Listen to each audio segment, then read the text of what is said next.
What's up, everybody? It's Mike. We're back here on the Pitch Please podcast. Today, we're talking to Vessl. We've got Sydney and Alexi here. Vessl is an automatically adjusting prosthetic for people that are amputees. I'm not even going to try to describe it. We're going to let them do the pitch. I'm not the pitch master here. But welcome to the show, Sydney, Alexi. Why don't you start by telling us a little bit about what each of you do at Vessl, and then let's learn a little bit about each of you. Yeah, absolutely. Well, thank you so much for having us. I'm Sydney, And I'm Alexi.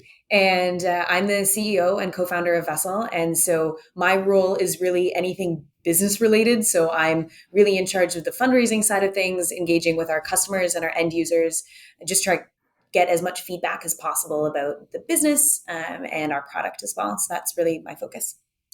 And I'm COO, and I'm in charge of operations, engineering of the product, and just getting all of those details lined up so that we can bring that product to market as soon as possible.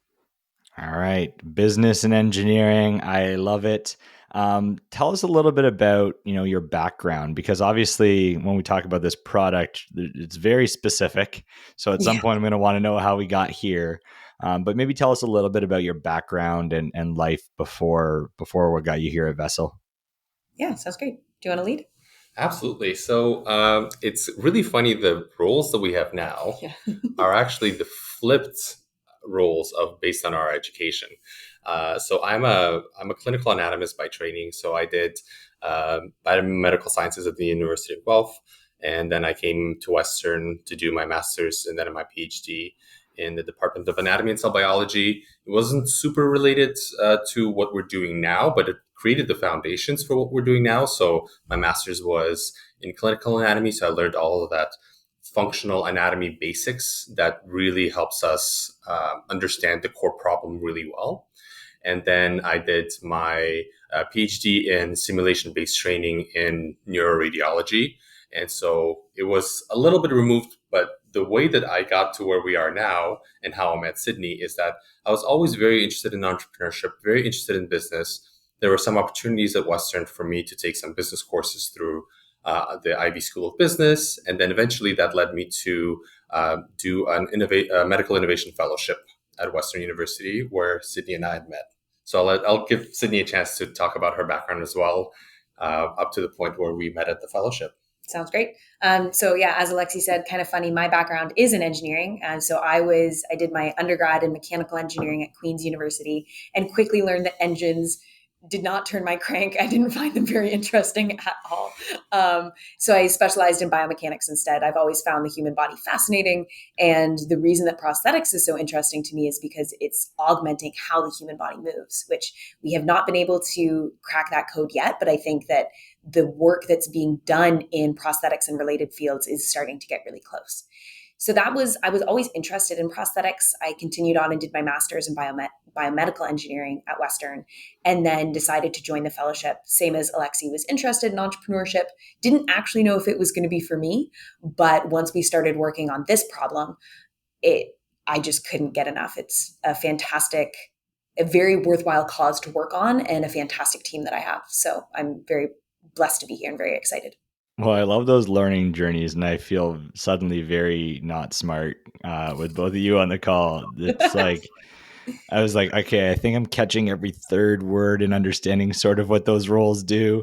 So, what I do want to talk about, though, because those are a very different paths, but both of you mentioned something, which is like at some point you've sort of always known you might want to do something entrepreneurial.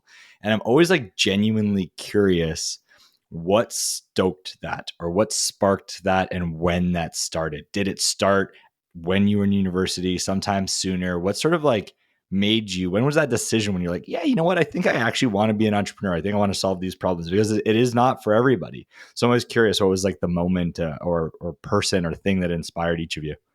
Yeah, absolutely. I think that for me, I was someone was saying the other day, or you're either a born entrepreneur or you're a reluctant entrepreneur, which I thought were funny buckets. But I would consider myself a born entrepreneur, or more so a born leader. always really enjoyed working with people. I've really enjoyed any leadership role that I've been a part of. I did teach swimming lessons when I was younger and had my own little swimming business. So when I was 18, I didn't have my own pool in my own backyard, but I would bike to other people's houses who did have a pool and I would teach their children swimming lessons. So it's always been something I've been interested in, and I wanted to give it a fair shot. So that was why I joined the fellowship. And I wasn't married to the idea of starting a company. It was something that I thought I should just let happen organically.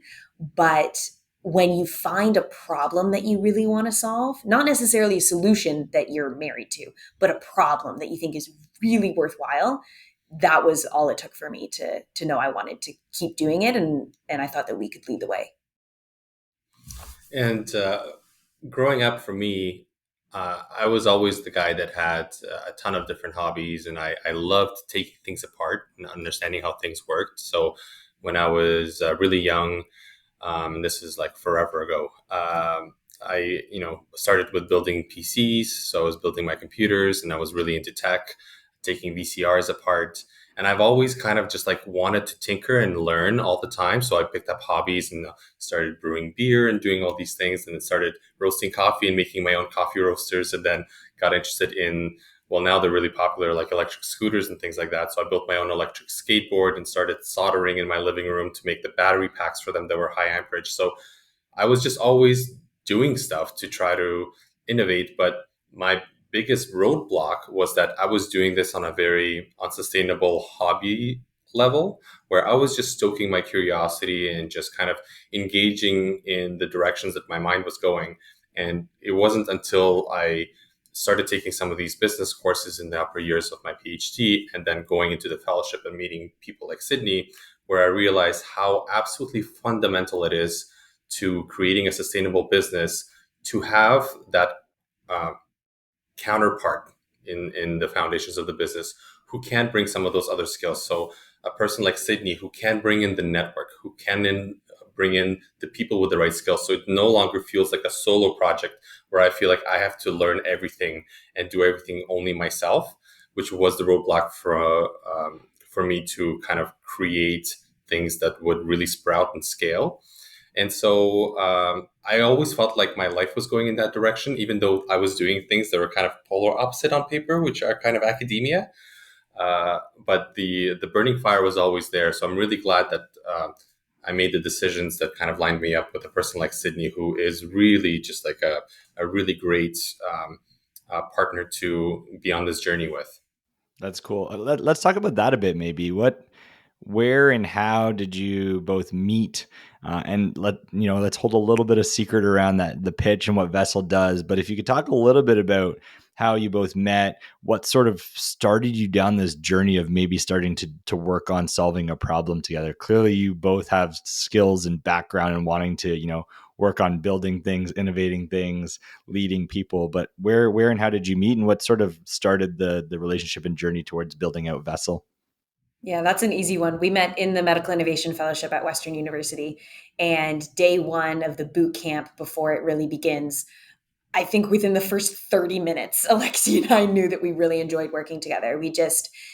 Our personalities clicked. And then throughout the 10 and a half months of the fellowship, our skill sets just clicked. Like anything that I was really good at or really enjoyed doing wasn't necessarily Alexi's priority, and vice versa. Like that, Mm-hmm. the creative, big thinking, as Alexi said, take it apart, put it back together, very classic engineering skills, were not, it's just not what I find as rewarding as talking to people and engaging and asking for feedback. So we just had this natural skill set division, Mm-hmm.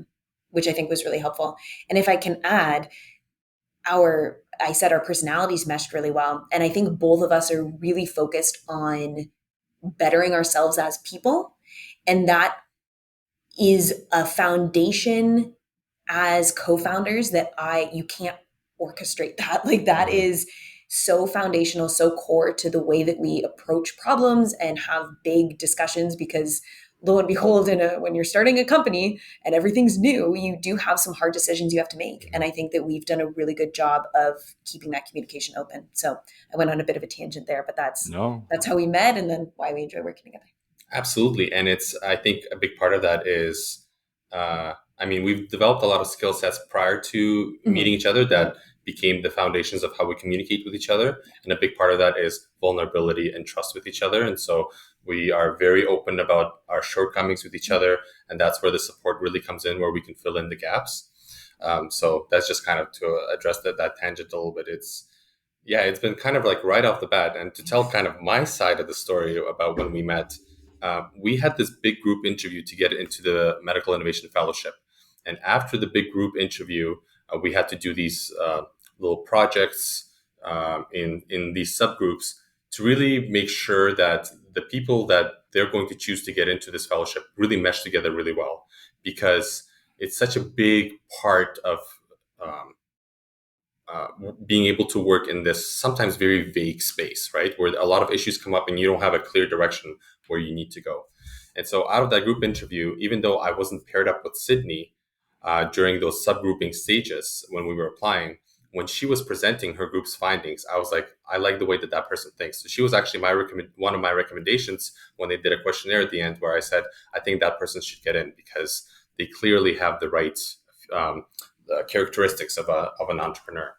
And so, what's really unique about the way that we kind of got to the point where we created Vessl is that in this fellowship, you essentially get grouped together with scientists, engineers, and clinicians. Those are kind of the trio, and it's typically about 6 people that get hired for almost a full year.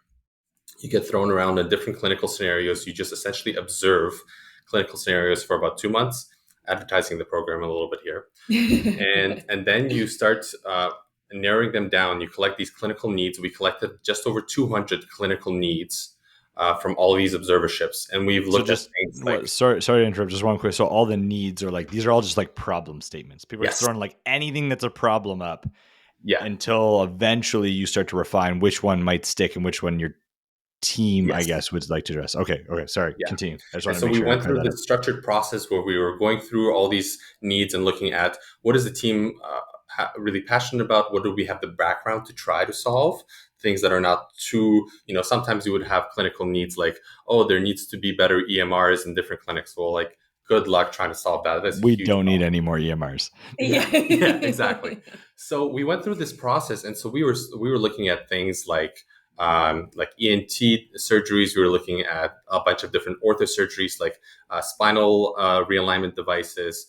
Some of them we actually tried iterating on, and then they failed, or we realized that the market wasn't there. So it was very much coming in it from the opposite way that a typical entrepreneur would, where they're already sort of embedded in the clinical space that they're in. They're very passionate about the problem because it affects them personally, and they're iterating kind of already within that space. Versus for us, we came at it from a purely scientific point of view first, narrowing down. And then when it came down to the last about top 10, this prosthetics problem was just at the forefront. I just could not believe that this problem existed. Every person we talked to, I was just like, I cannot believe you have to suffer through this. Like there needs to be a solution, and I can clearly see where the other companies failed, why they weren't able to succeed. And so this was such a clarity point where the program starts in August, and around March, Sydney and I were like, yeah, we got to pursue this. Yeah. We were already working on it for a couple of months, and other problems have kind of died down. And we knew at that point, this is something worth solving and worth dedicating time on and kind of risking income, risking, all these other things that we could be doing to try to make this a reality. And I'm really glad that we made a decision to do that. That's actually a great point. I love the backstory, and obviously a very unique one, right? Because generally founders are like, "Hey, I'm like a serial entrepreneur. I like try different things, knowing I want to be an entrepreneur, and then I eventually just solve problems until they stick." Or it's like, this frustrated me so much. I never thought I'd be an entrepreneur, but it literally frustrated me so much. And then I couldn't take it anymore and started. And in your scenario, you were like, hey, we like solving problems. We're in a program that gives us a ton of problems. And then we start solving against those problems. And then, oh, wow, this one, how could this not have been solved yet? I need to solve this. So it was like this weird, like in between. Um, when you think Can about, I jump on that, Mike? yeah, Because yeah, it is really interesting. Like I think it's both an advantage and a disadvantage in a way because we neither of us are amputees, so we don't know the lived experience of amputees, and we can't speak to that. But we do have this outsider perspective, so we can come up with these creative ways of solving the problem, and then we just make sure we surround ourselves with amputees and prosthetists who can give us their insights. yeah. I actually love that you dove in on that because I think that's the piece that's interesting, right? You're solving a problem that you inherently aren't the end user of. There's a couple other things I want to dial back on after, but maybe on this one, just how have you, without revealing everything about Vessel, like how have you gotten around that challenge, or how have you found breaking through on that? Because I'm sure there's other people that see problems or challenges that they wish to solve, but they're not, intimately familiar with the problem. And I'll give you another example, and then I'd love to hear your story around this. Sure. But Shub, he was from a company called Celeste, and it's a device that helps those who are visually impaired. And he's not visually impaired, but he had some lessons in how he's been going about solving that problem, some people that he knows, his approach to feedback loops. So I'd love to kind of hear your lived experience in how you're augmenting something that's not a specific problem for you, but how you're making it the best possible thing by bringing people in some way, shape, or form. Yeah, I think that the fellowship was a good starting point for us because, and even the design cycle in general, the quote I always like to use that I think is overdone is I'm going to spend 90% of my time on the problem and 10% of my time on the solution. And so we really did just that. We just started asking questions. Like, as you said, we're not amputees, we don't know. So let's find people who do. So we just started reaching out to amputees and prosthetists and saying, what does a day in the life look like? And how did you get here? And what happened? And what are the challenges you're facing? What are the things that bring you joy? And you can get a lot of flavor and picture from that. And then you can learn how many other people are involved. So there are physiatrists who are involved in Mhm. healthcare, and there's um, researchers who we needed to ask questions to. So you learn how many different people there are who you need to be talking to. And that was really, we spent a lot of time on And that. surgeons that do the amputations Yeah. that lose communication with care years down the road. And so there's a separation there that we never knew existed. So it's understanding the foundations is really important. Yeah. That's cool. And do you have people that are part of like a user feedback group that are like a little bit closer to you in the team now, to provide quicker feedback loops? Is that like a piece of how you guys are building this out? Yeah, we've got a few amputees who are, I want to say, close connections, I think is the right Mhm. word. And we've got a few prosthetists who are close connections, Great. and then some researchers as well, and some maybe serial entrepreneurs is what you'd say, but Mhm. specifically in the prosthetic space. And so what we're trying to do is we have all these people who we've been chatting with and talking to, and now kind of what you're alluding to, we want to formalize like a clinical advisory board. So the prosthetists who can give us feedback, and then like a user advisory board and the amputees who can give us feedback, and have a little bit more of a structured relationship that way. But being a company that's only been around for a year, that's something that we're building out now. That's super cool. And so before, I think, Alexi, I think you mentioned this, which was making or taking the leap against Mhm. some risks. There's financial risk, time risk. Um, what there had to be something, right? Like you were obviously compelled by this problem and you were working on it, but that doesn't mean you have to throw, all the risks aside and be like, this is the one I'm going to solve. There is usually a moment, a defining moment. What was that like defining moment for each of you? Or maybe it was the same defining moment that you were like, okay, we're doing this and we need to keep going and solve this. Well, Or you, Sydney and or you I haven't are stumbled upon it yet. Sydney and I are at slightly different life stages. And so our decision making is a little bit different when it was like right at the very beginning. So I'm a little bit older. I'm 33. I have Simply ancient. just ancient by I don't want to tell you my age then. No, no.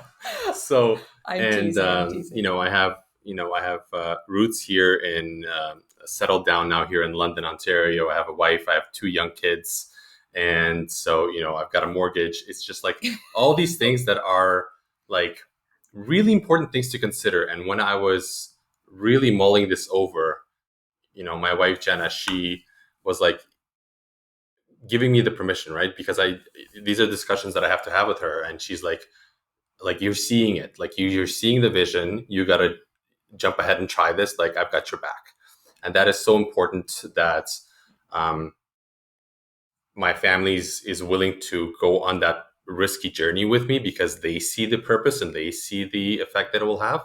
And as a result, actually, this is super crazy, but she has started her own business as well. She's a dietitian by training, and she started her own private practice, Intuition Nutrition, that's been blowing up here in London as well. And so that has kind of inspired her as well. But just taking that leap is really foundational in having the right support and the right network around you. So having my family support me, having Sydney. I mean, like I tell her probably on a biweekly basis, I'm like, if you hadn't jumped on board, like this company would be dead in the water in a month, because I need Sydney's skills. We need to balance each other out in that way. And so those were the key factors that really helped me decide that it is weighing in the direction of taking the risk and making that move. Yeah, it was a little different for me. Exactly as you're saying. I, living with my parents and was like, well, I might as well try it. No, I thought about it more than that. But I had a discussion with my mom, who I look up to quite a bit, and a close friend of mine who I also look up to quite a bit. And they said, what's the worst that can happen? Like, you might as well give it a shot. And this could really be something, you're really passionate about it.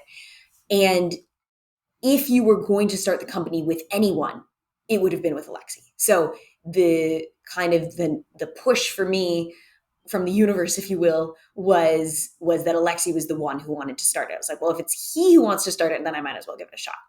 And in terms of that moment, I would say there's certainly been a few, but we had one conversation, and again, without getting too much into what we do yet, we had one conversation with an amputee, and the number of times he had to attempt to solve the problem that we want to solve throughout one given day was astronomical. And I just couldn't imagine having to do that myself and how frustrating that would be. And that would have been my only answer. But yesterday, I had a conversation with a gentleman who's in investing, had been for many years, and then he had to get a double amputation, so below the knee on each leg, and from a health condition. And he said, and he's very active, super on top of his health and motivated. And he said, I love my prostheses. Like, I love the legs that I use. And the only problems I've ever had have been with the socket. And I was like, okay, if you are having issues, then it's clear. So there's been countless moments like that, but those were the two that really stood out to me. They're really bookmarking our experience, right? Like, you really are. Or bookending it. Yeah, exactly. That's cool. I love that it was you each had your own unique journey and process to decide on how to jump in. And I think there's so many learnings from each of you in terms of like it being the right person and fit to go do this with, the conviction around it, the need for buy-in from family and support from family or those closest to you that will be impacted by this decision. So I'm glad you're both here. It sounds like there's a lot of things that continue to come up that inspire you to keep going. So let's talk about it. Let's talk about Let's talk about Vessl. We're on a show called Pitch Please. So you can do it together. You can do it independently. I don't know how you want to do it, but your pitch, please. Absolutely. I think I'll do the spiel. It's one of my jobs, actually. So every 30 seconds, a leg is amputated around the world. And yet there is still no good solution for what they call poor socket fit. So an amputee's leg will actually change size throughout the day and in the long term inside of a socket that does not. So just like when you wear the wrong size pair of shoes, a poor fitting socket causes blisters. And so lots of amputees will just stop using it altogether. And that's why we developed what we're coining the isoform socket. And it automatically adjusts as the leg changes size to avoid those high pressures that lead to blisters. So we're reimagining what comfort means for people with leg amputations. I love it. And I'm like, I think we're going to have to do a great job because definitely there's like some visual elements to this, and so we're gonna do some description through that. But maybe let's just first start on like how you arrived at the name Vessl, and then I want to learn about like the industry, the people, all of that type of stuff. But let's start with the name. The name's the easiest one to probably figure out, or maybe it was the hardest. How did you arrive at the name Vessl? This was not, disclaimer, this is part of the creativity process that is not my forte. So this was all Alexi, and it's fantastic. I like obviously love it. Um, we had we had a few different ideas for names, but we had some images of what we wanted it to represent, and we talked about it had to be a company that represents kind of the the piece that will become a part of you as an amputee. You want it to feel like it's like your original leg. You want to feel that it's at home. You want to feel like you can do all the things that you've always wanted to do, and you want to feel like it enables you to be the person you've always wanted to be and all the things you've always wanted to do, to go see your friends and family, to do the activities you once used to do, and just to have a great quality of life. And so we were thinking about, we were just looking at the different terms for um, the placeholders for. I remember one of our earlier ideas was like that. There's a special name for the podium that holds up the trophy. And so we were looking at things that hold you up and elevate you. And we came across a Vessl because one of our early design iterations used some fluidics for pressure monitoring. And so Vessl being something that you typically would put a fluid in, and or something that would carry fluids like body vessels. But it also has a meaning of, which is actually the primary meaning of, a vessel that carries you like a ship. So it's a vessel that carries you through your life's journey. And so that's kind of how we arrived at it. And when we started looking at it, we thought this is actually fairly representative of the benefit that we want to bring to this population. And then to make it confusing for people who want to spell it and also set us apart, we spell it Vessl. Yeah, so we sound Swedish or something. Yeah, fancy. yeah, exactly. I love it, and I love the like thought process. But you boiled it down in like 30 seconds. Was this like, hey, one night over cocktails, we came up with this brainstorm and we arrived here, or was this like, how long did this take? Because and the reason I ask, naming, while it seems like it should be simple, like it takes a lot of time. Like it takes as much time as solving the problem for some people. I'm being a It is little. more frustrating than solving the problem. Yeah. In some ways, I'm just like, I don't know what we do. The Because frustrating it's your thing with brand, that right? kind of, Yeah, exactly. the frustrating thing with that kind of decision is that once you make the decision, it really sticks, and you have to kind of stick by it because that's your image, that's what you're going with, right? Versus the iteration of the product design, you can be more fluid with because you're listening to the market, you're listening to the people that will use it, right? So it's continuously improving. So we actually, when we were in the fellowship and we were exploring this and we applied to a small pitch competition, we had to think of a name quick because we wanted to focus on iterating and not really, we didn't have a company, we weren't incorporated or anything like that. We just needed a name to represent ourselves. So we did about a 20-minute kind of like sprint structure to think of some names and did anonymous voting with the team. And we called ourselves Limbrace. So it's called Limbrace.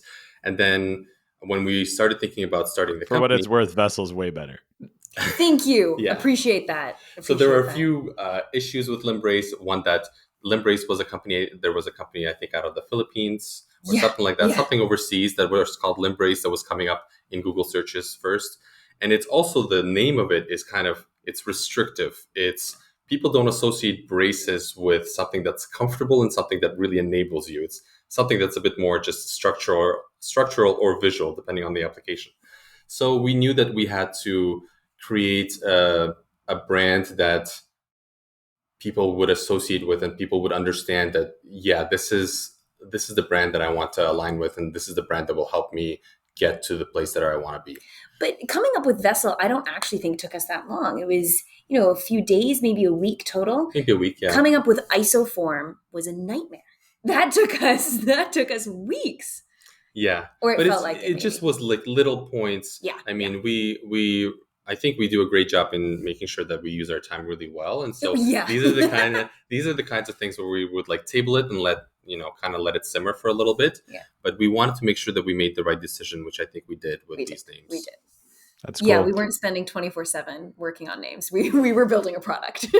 You know what? It's fine though. It's to your point. It's like there's a permanence to it, and you have to be inspired to say it and talk about it every day. And so it feels like you got there. Now I know not much, if not anything at all, about this industry, and maybe people that are listening aren't. So let's draw them in with some facts, some stats, understanding the market. Help me understand this space a little bit, and then we'll try to talk through what the product is and how it looks and how it works a little bit more. Yeah, absolutely. So there are 50 million amputees worldwide. And within the United States, which is the first market that we're starting with, and we can talk about why Canadian companies starting in the US, there's 2 million amputees. And not, about 50% of them really are eligible for a prosthetic socket. There's a lot of issues around that and around prosthesis use. And there's 185,000 new amputations every year. So this population is not going away, and the problem is not going away, and it's only increasing. Diabetes is on the up, aging populations are on the up. All of these things are increasing, and with the war efforts that are going on and just different things like that, there's always room to be iterating in this space. And it's a classically underserved population. So that's to give you a flavor of the overall market. And then just to give you an idea of how amputees, like, what are they doing right now about this problem? So their leg will, as I said, change size. You can think of if you're walking around and your legs swell up if it's really hot, or you're walking around and there's kind of fluid moving out of your leg. Like leg wearing a watch, right? Like when you put a watch on, it's super comfortable, or like you're a ring, and then you go outside and it's a little warm, or you're working out, or you ate like salty foods. It gets tight and uncomfortable. So I'm trying to like imagine that, but for a limb, and I guess it's a similar problem where if it's too loose and starts falling off, or you don't feel, I guess, like stable, I guess would be a piece of it. Is that sort of like the similar thinking?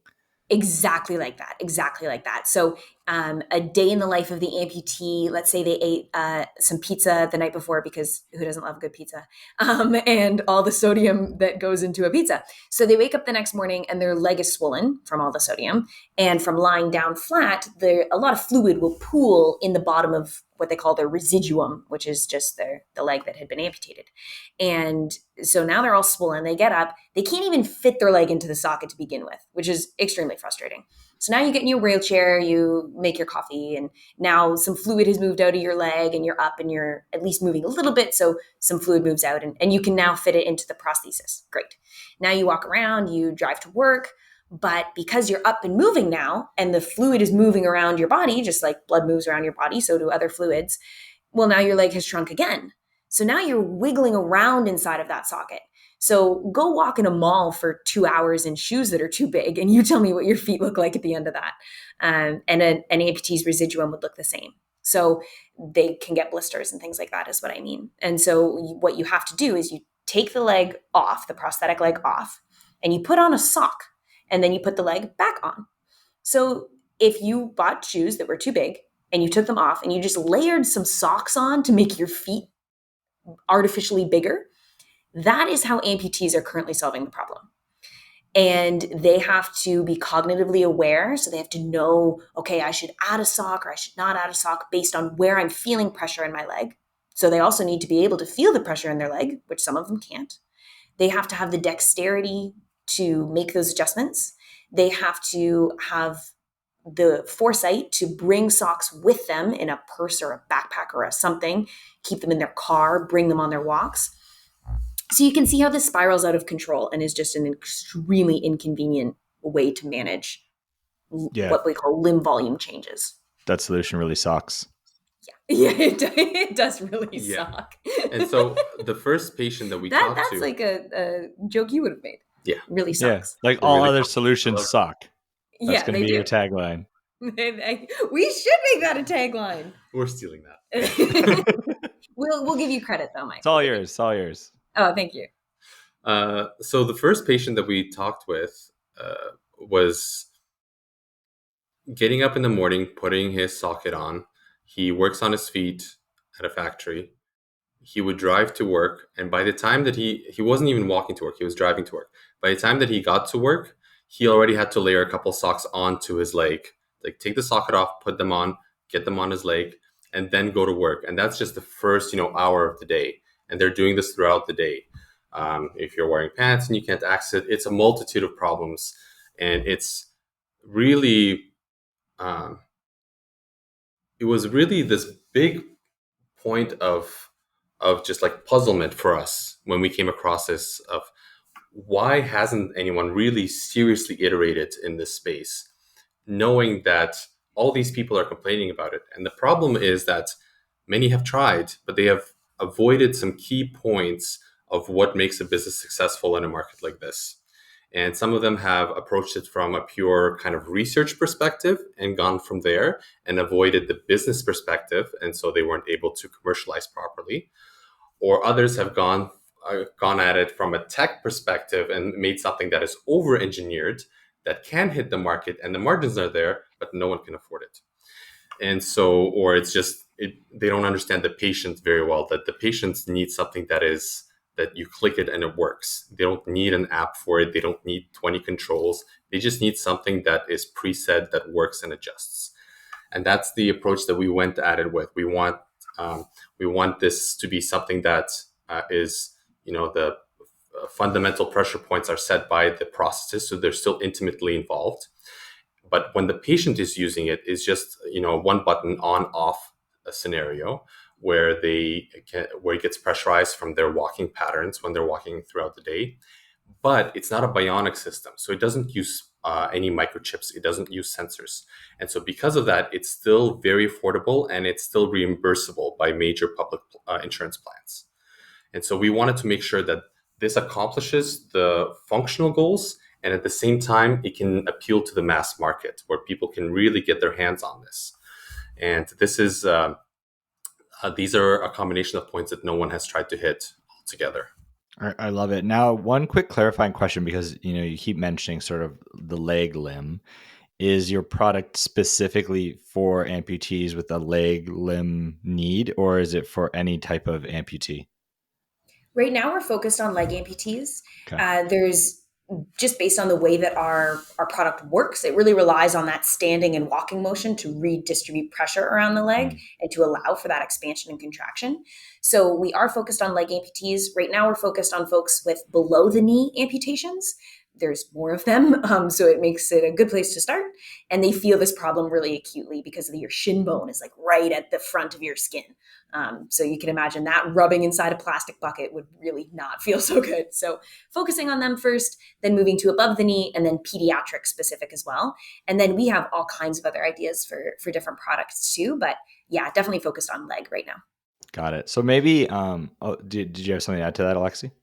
Yeah, so I wanted to also say, the company itself, we have right now a really big three-stage vision for the company, and all these things that Sydney has mentioned is just the first phase. And so we can see really acutely how vertical integration within the space can really drive the right kind of care to people's homes and onto people's limbs.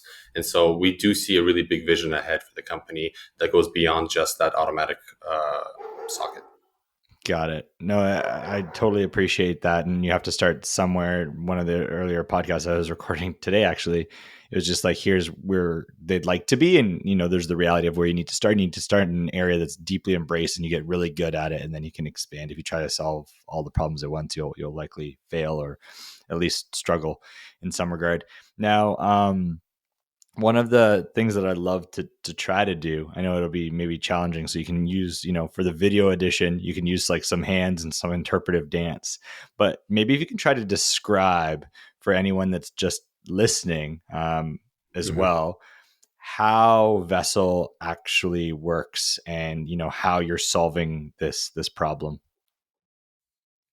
So on our legs, we have, if you think of the circumference of the skin around your limb, especially below the knee, you'll have parts of the leg that have parts of the bone that are kind of sitting underneath the skin, and then there's more muscular parts.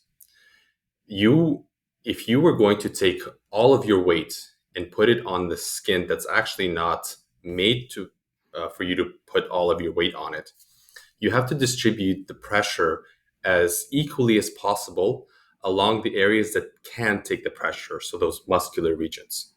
And you still want to have surface contact with where some of those bony prominences are. However, you don't want them taking a lot of the weight because the skin will wear down. That's where the skin can be a little bit thinner and you will get blistering and have a lot of issues. And so you have to have this really unique balance of those things.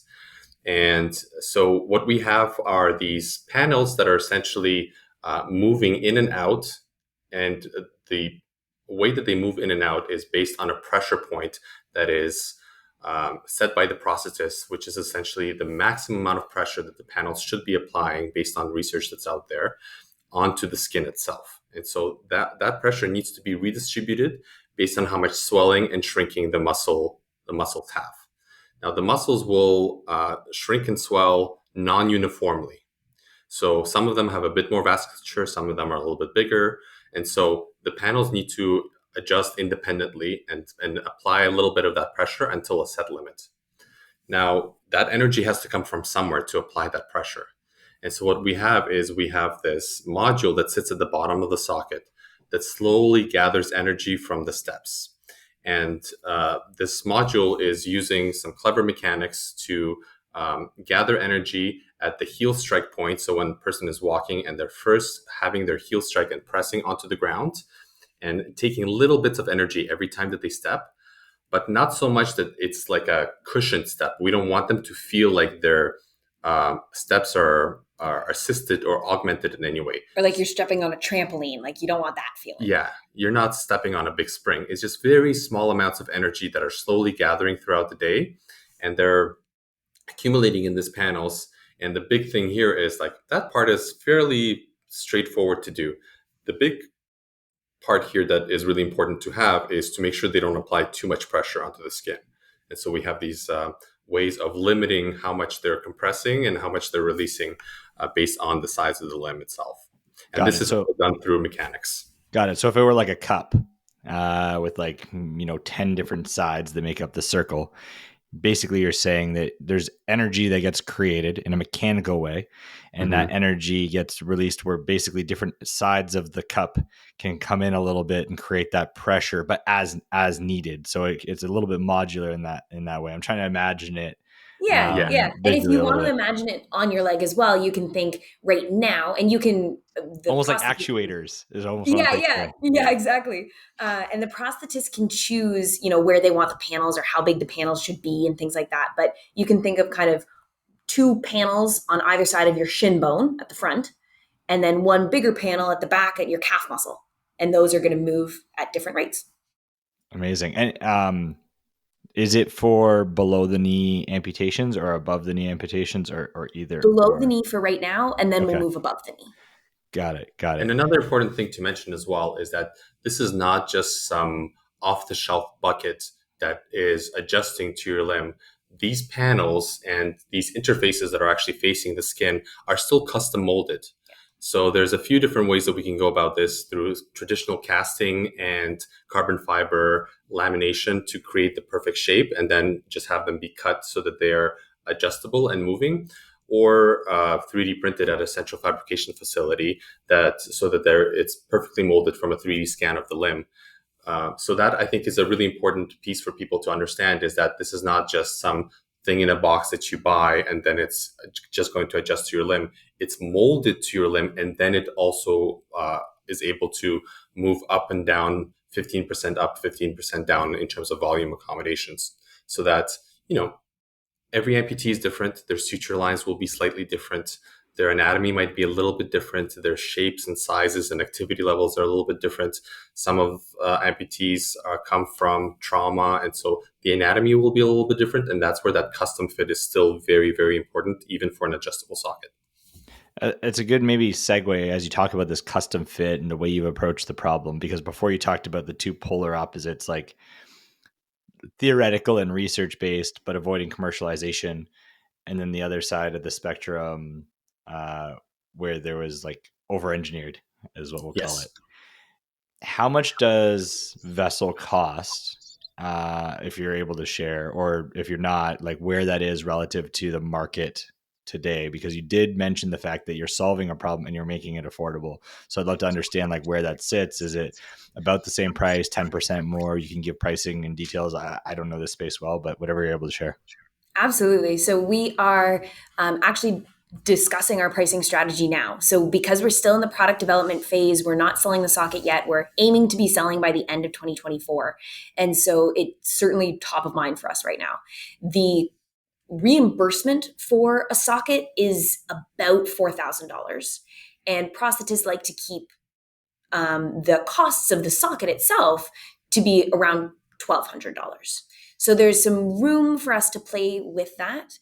Some of the obviously key components of that are going to be compassion-based pricing. So for folks that aren't able to afford a prosthetic socket or aren't able to afford one that's high tech, how can we compensate for that? And then making sure that our early adopters also get a discount on our device. That's another thing that we're thinking of. And then signaling to the market that we are a high tech device, and we are not high tech in the electronics definition, but high tech in the way that it Innovative, automatically definitely adjusts. innovative. Yeah, Exactly. So we need to make sure when we're developing our price that we keep all of those factors in mind. got it. And there are also these underlying features that are providing value. We essentially have these two different value streams. One is the value that we've been talking about, that the value for the amputee themselves, but we also have an enormous value that we're bringing to the prosthetists themselves. So about 60% of their appointments that the prosthetists have are for socket readjustments because they don't fit properly sometime down the road. And so that is problematic for the amputee because it's a disruptive to their life, and they potentially are developing all these blisters and so forth. For prosthetists, it's problematic because they don't get reimbursed very well for those kinds of appointments. So they get to build these initial prescriptions and fitments of their devices, but when they come back and they need things remolded and they need to figure out exactly where it's rubbing or where they've now developed room because they've healed a little bit and now they're pistoning up and down inside the socket, it's actually not really worth their time, but they're doing it because they have patients and they're responsible for them. They have to take care of them, but they are losing money. They're losing money that they're using to run their clinics, to provide that service. They have a business to run. So our value proposition is to reduce those kinds of appointments where they're essentially losing money and providing better care for the patients at the same time. I love it. Now, earlier you talked in the episode about, your focus being on the US market. You're both Canadian. Yes. It's fine. I actually want to talk about this. It's funny. John Ruffalo does not care who I am, but he posted something about this the other day and I commented on it. And I was just like, hey, I talked to a bunch of startups. I work in here.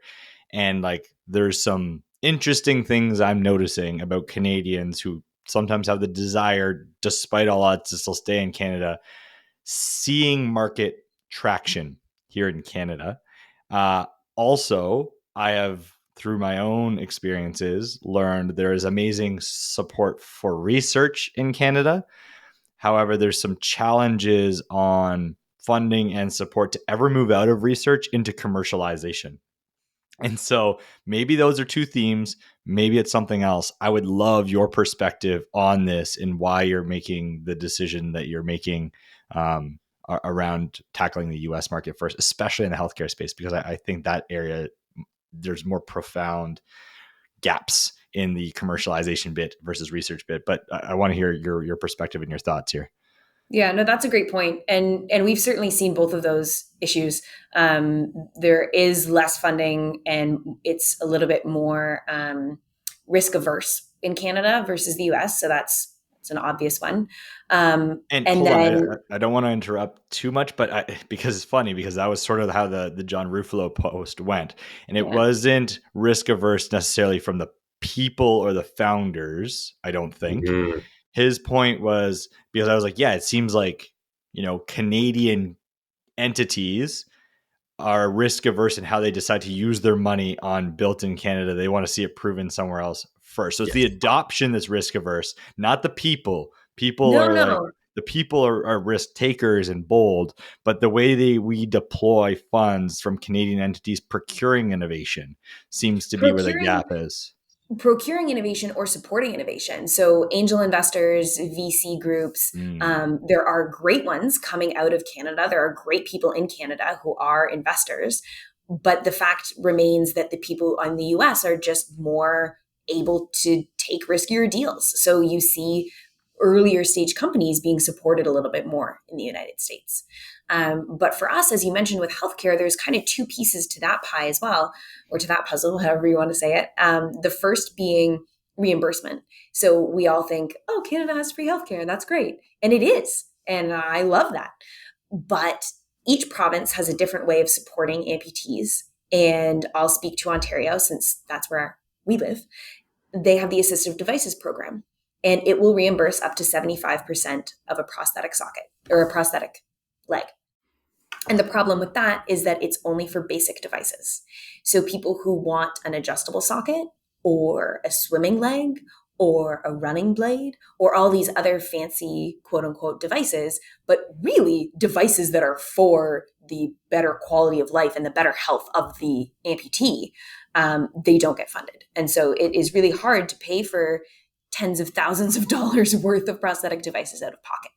So you just don't have as much of a market in that way. Whereas in the United States, there are certain CPT codes that you can stack to reimburse a prosthetic device, even an adjustable one. So we have more ability for reimbursement there.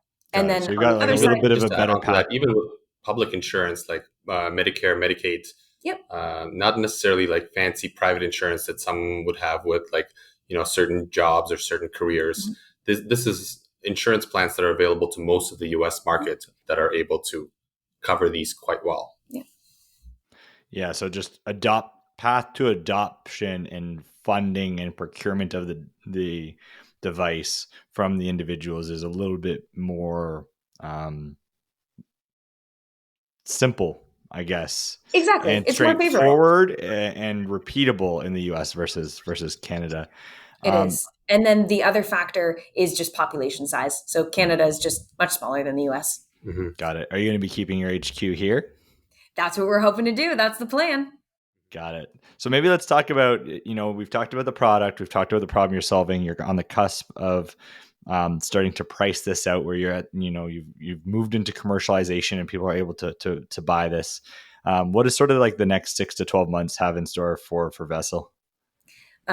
Only 500 different things. But one of the really exciting updates is I'll actually be moving to Texas for 3 months from September to December, because we got accepted into the TechStars, the Fort Worth Physical Health Accelerator. And so we are extremely excited. That comes with some investment, that comes with an incredible amount of mentorship and guidance and workshops and different things like that. So we're really excited. We've got some key customers that we'd like to target whose headquarters are in Texas, which is one of the reasons we wanted to go down there, and some other really amazing strategic partners. So I'm really excited to see what we can execute just by being in the right place at the right time. Well, first of all, congrats. It sounds like at least the next 3 months are going to be super busy and super exciting and pivotal in the next steps, no pun intended, of your journey. But I love what's in store for you. As part of that, are there things that people that are, either wanting to follow along with your story, help and support, connect someone that might be in need of a product like Vessl, where should they be going, or what are the types of support you're looking for? I guess if you could answer both of those, anyone that wants to find out more, follow the journey. And then if people want to support, what type of support could you use right now? And what are you looking for over the next kind of 6 to 12 months? Absolutely. Anyone with a prosthetic background, whether that's business related or not, we would love to get your insights. So prosthetists, amputees, people who've owned prosthetic clinics before or prosthetic device companies, we'd really love to hear from you.